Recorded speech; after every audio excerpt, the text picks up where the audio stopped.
So my name is Sophie Thoyer.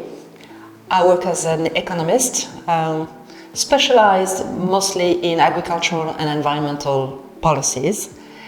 I work in Montpellier, France, south of France, and I work for INRAE, which is the National Research Institute for Food, Agriculture and the Environment in France.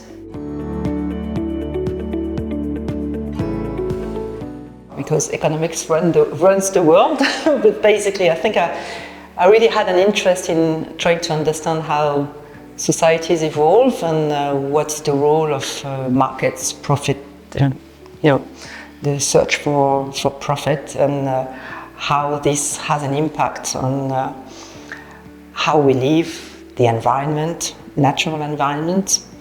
And that's why I did specialize in policies related to agriculture and the environment. And in fact, I have really invested a lot in the last 15 years on the understanding, the analysis, the evaluation of the common agricultural policy and how it can or cannot unlock the transition towards more sustainable food systems.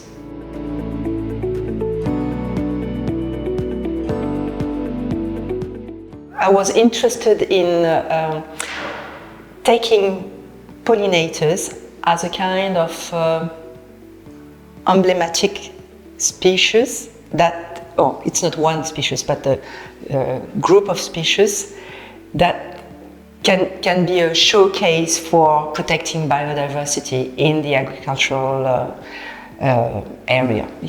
domain. I co-lead the Work Package 5, which is the work package which is dedicated to the socio-economic analysis and the policy, some of the policy recommendations, or at least providing the foundations for policy recommendations. And within this work package, I am running a very large survey with farmers, so mostly in France, but this survey will be replicated elsewhere in other countries, like Slovenia, Italy, maybe England, maybe even Croatia, which is not formally part of the project. And the objective of this project, of this survey, is to try to measure farmers' willingness to contribute without compensation to the preservation of pollinators. And that's an interesting thing to do because usually the way we work on this, or the way we understand the needs for the preservation of pollinators, is we need to compensate farmers. To protect pollinators, they have to change their farming practices. They have to adopt pollinator-friendly farming. And it's usually admitted that those types of farming practices are a cost for the farmer, because he will probably have less yields, for example, lower yields or higher cost.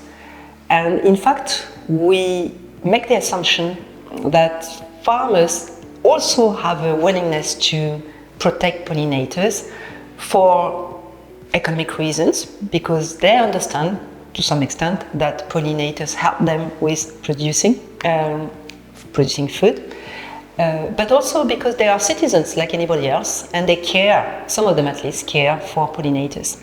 So we just want to try to measure how much they would be willing to contribute for free.